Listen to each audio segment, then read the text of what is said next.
Welcome back to another episode of A View from the Chair. I am Patrice Jordan Robinson, your host, Council Chairwoman, as well as a District 3 representative in this beautiful city of Memphis. We're going to cover a lot on today's show. There have been numerous questions and calls about the Bahaya Connection Pipeline project and how it will affect citizens, especially in the Boxtown community and Southwest Memphis. We'll have today Katie Martin, Communications Manager with Plains All American Pipeline, with us today to talk about this project. I'll be right back after a break with my special guest. With network marketing, it's pretty much, especially because you're running a business under someone else's company. Yeah. So, it's difficult to get into vending shows and trade shows. You can only have one of, your particular business at shows. So that was a huge difficulty. So we're getting some of the nitty gritty for the grind set audience about network marketing. Huh? Right. Hey, KUDZUKIAN fans, it's Cynthia Daniels, host of Grindset, and you don't want to miss our next show. We hope you have the KUDZUKIAN app downloaded so you'll be ready for what's about to drop. KUDZUKIAN. Check out all your KUDZUKIAN favorites now. Download the KUDZUKIAN app, available on Android and iOS.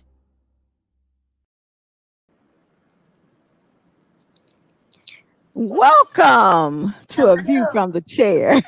Katie, thanks for being with us on today. Can you just tell us a little bit about yourself and your company? Yes, ma'am. Well, first, thank you for having me. We're excited for another opportunity to get to talk to people in Memphis and are grateful to answer questions. So I'm Katie. I'm the communications manager for Plains, and I'll be in the community a lot, looking to meet a lot of you, and I'll be speaking on behalf of our team today.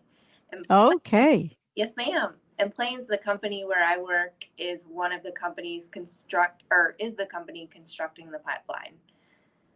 Okay. So let's really get started so we can get some of those answers to the questions that citizens are really asking. And I had someone that called me just 2 days ago, and I had a 30-minute conversation and I didn't have the answer. So I'm so glad you're here today. So what is the Bahaya Connection Pipeline? Because I've heard all kind of stories. Yes, ma'am. No, so it's a small oil pipeline. And when I say small, it's about 24 inches in diameter, and it's going from the Valero refinery in South Memphis and connecting to a pipeline that's already there in Mississippi. And it's going to be carrying oil. It's going to be routed carefully to get from one place to another. So does it help the company that's already in Memphis, Valero, to be able to move that oil from one place to another? Yes, ma'am. It adds some stability to the Valero refinery. It also offers some increased flexibility for the companies that are moving oil to U.S. refiners through the additional line that we're connecting to. Okay. So what will people hear? What will they see? What will they smell? How will this pipeline be placed in the ground? How many inches underground? Are you going to be tearing up my streets? No, ma'am. No, ma'am. So the pipeline is underground. Typically, it's buried 3 to 4 feet underground, and we do that because it's a safe and regulated distance from the surface. And so when the pipeline is constructed, there will be, some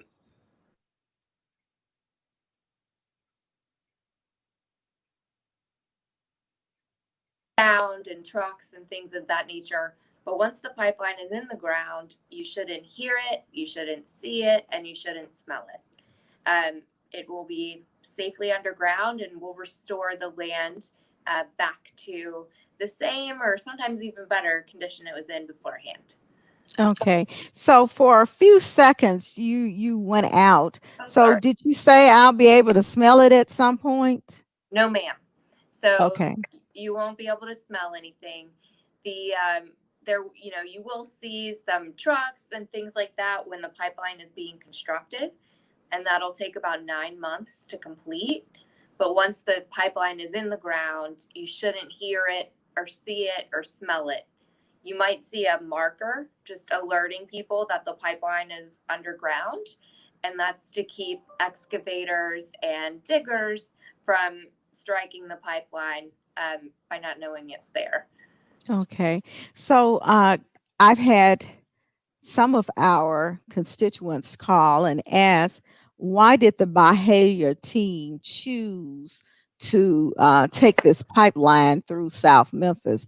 Now that you told me it's going to be coming from Valero, I kind of have an idea, but you need to tell the citizens. Yeah, yes, ma'am. So great question.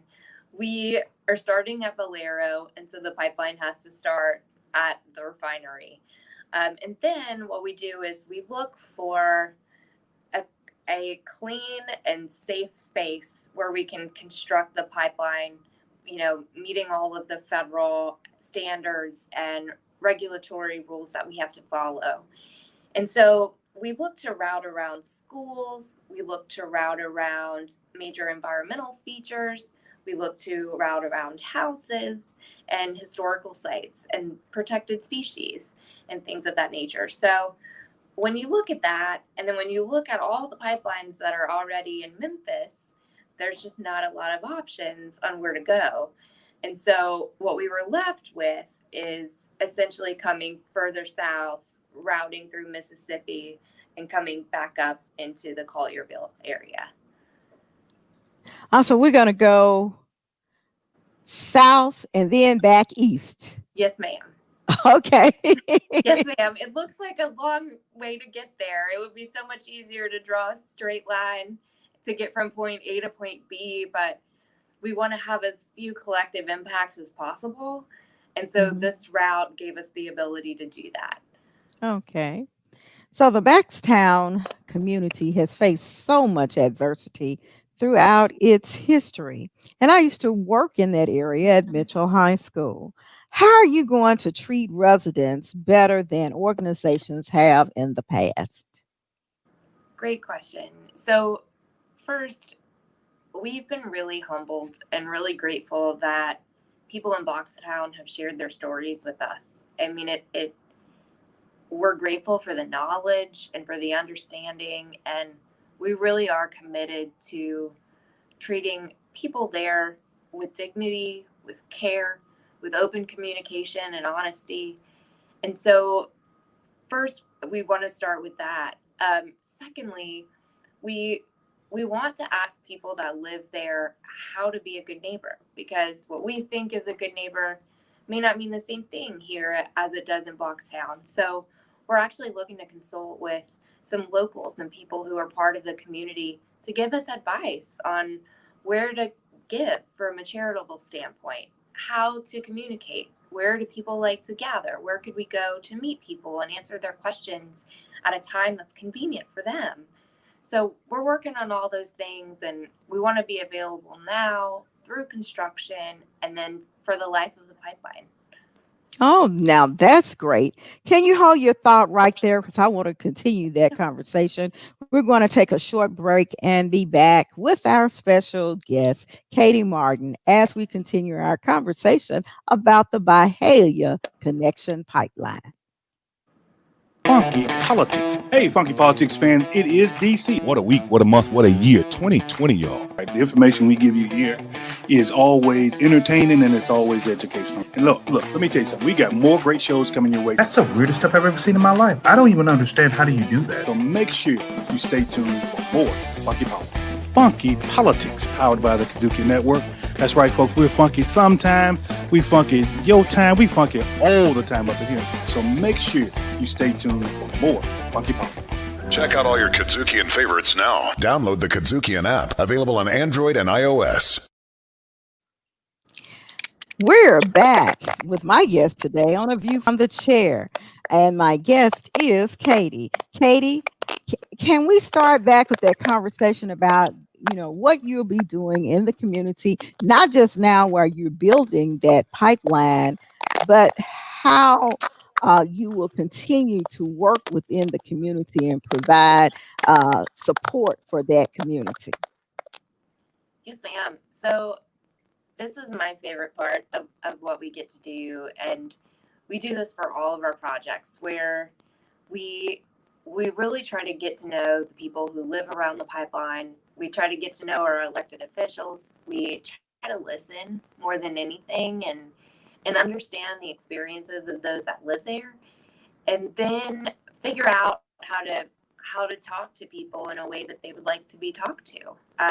We try to, if it's easier for people to meet at church, or if it's easier to meet at a community center, wherever it is, we're happy to go and be available to answer questions. And we look for ways to make sustainable long-term impacts. So we try to support charities that make a big difference.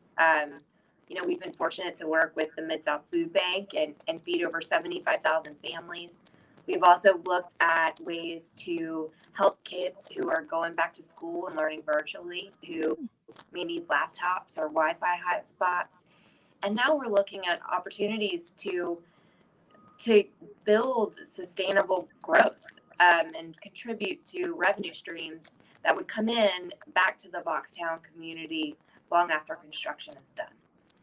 Oh, now that is awesome, because the Boxtown residents have many concerns about your plans, but they're more concerned about the route of the Bahaya pipeline through their community. So let's just talk about a couple other things. And I've been taking notes as people have called and sent letters and messages to the council office.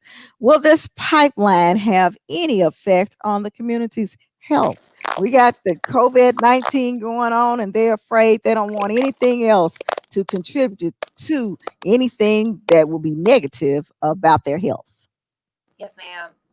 So great question, and we're happy to answer it because we've heard some misinformation out there, and want to make sure we're very clear about the fact that we do not think the pipeline will impact air quality or cause additional pollution, and we don't think it will impact drinking water.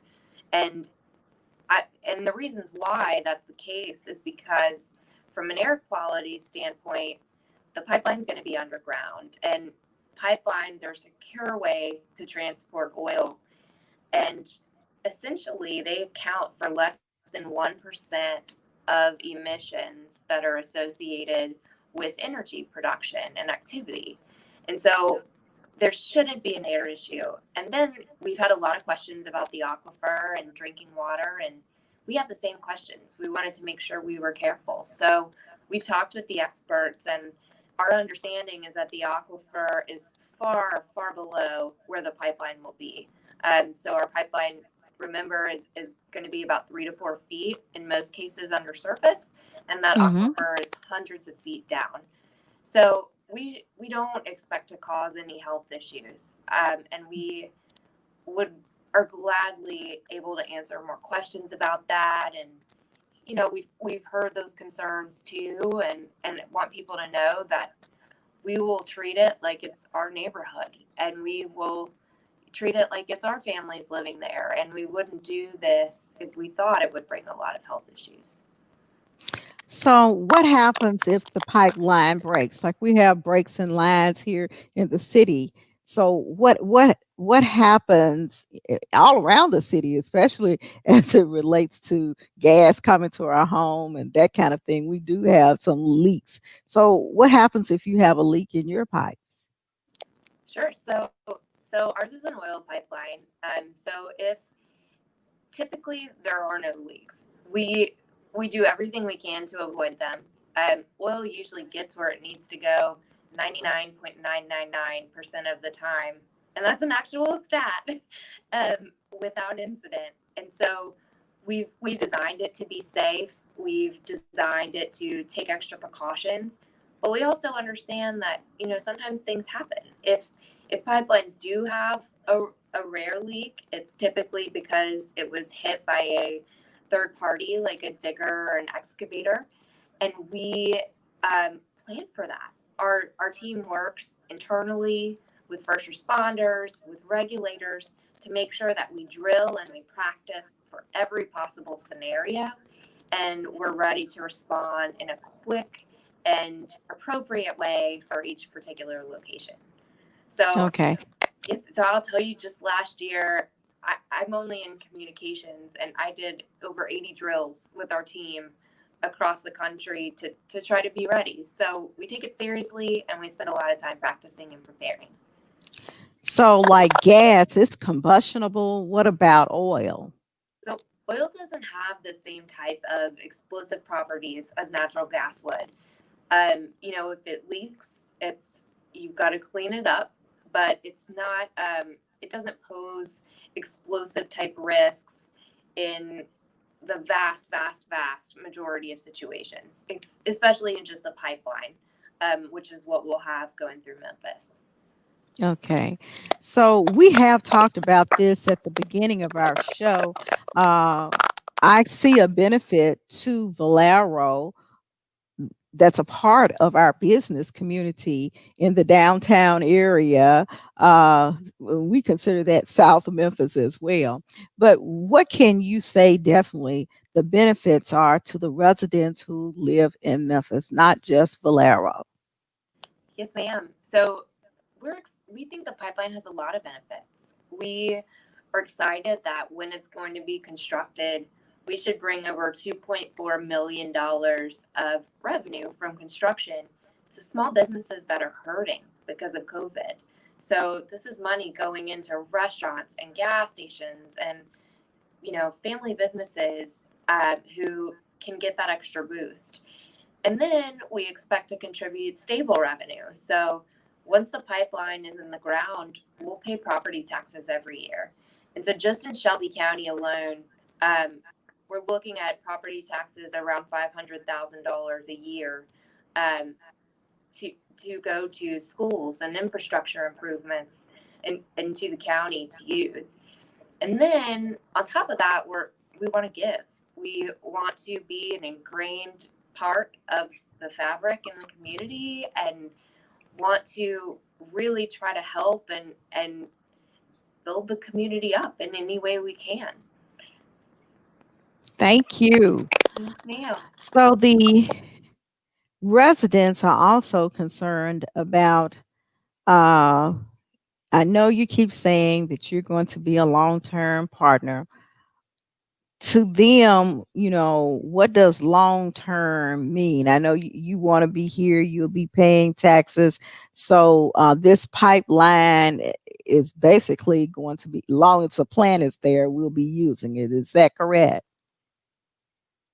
The pipeline could be in service for decades. It's a lot of pipelines typically last 60, 70 years without issue. And so that's what we're thinking when we're talking long term. And for us, being that long term partner means not only contributing and helping to support financially where we can, but it means becoming a part of the business community, joining the chambers of commerce, working with other business owners in places where we can help and support, and then really just listening and continuing to be there to answer questions right now about what the pipeline means throughout construction and then for years afterwards. Okay, thank you. Are you so this is something, and it's a sensitive issue, especially in the community. Will you be taking people's homes to build the pipeline? We appreciate you asking that question because I think some people have the impression that that is the case. And I just want to very clearly say we are not taking anyone's home. We are not causing anyone to move. We are simply looking for a small piece of property to purchase the rights to use. And that will be about 100 feet wide and go to 50 feet once the pipeline is actually in the ground. And we are paying our landowners for that use. We're paying them fairly. We're paying them according to market value, a lot of times even higher than that. But we don't expect any major disruption or anyone to have to move because of the pipeline. Okay. And I want to make it clear to the citizens that the city of Memphis will not be asking for eminent domain that has not been placed before us. If people were to have more questions, what's the best way for them to find their answers, and who can they call, and where can they look up that information? Yes, ma'am. Well, they can call me. I'll give my information to anyone who needs it. In our Facebook page, our Twitter page, people who go through the website and who contact us via email, which is questions@bahaliaconnection.com, all comes to my team. And we're all dedicated to getting you answers as quickly and efficiently as possible. And if we don't have the answer right away, know that we'll work hard to find it and get it to you as soon as we can. So will you please share your name, your number, and your website information via chat so that we will have that to share with my listening audience? Katie, thanks for sitting with us today, uh, explaining this very important project and making sure that our listeners have a better understanding about what's really going on in South Memphis as it relates to this project. The residents deserve the answers. All of them have not been able to participate in community meetings, but they do want to know the information. I'll be back with some closing thoughts. Hey, I'm Howard Robertson of R&R on Sports. Have you heard our latest show? Back with us on R&R on Sports, NBA champion, Brother David West. Welcome back to R&R on Sports. Our good friend, Brother Robert Scoop Jackson. Welcome back to R&R on Sports. My brother, the Grind City Media senior editor. Mike, welcome to R&R on Sports. Hey, thanks a lot for having me, man, and I hope you guys are safe. Get the updates by downloading the KUDZUKIAN app in the App Store or on Google Play. KUDZUKIAN. I want to thank our guest today, Katie Martin. She is the communications manager with Plains All American Pipeline. I am so glad to be back with you. And these are just a few closing thoughts. I hope you've had a better understanding of the Bahaya Connection Pipeline Project and the benefits to not just your community, but the city of Memphis, and some safeguards that are in place for citizens of Memphis and especially the Boxtown community. Remember, mask up and stay safe.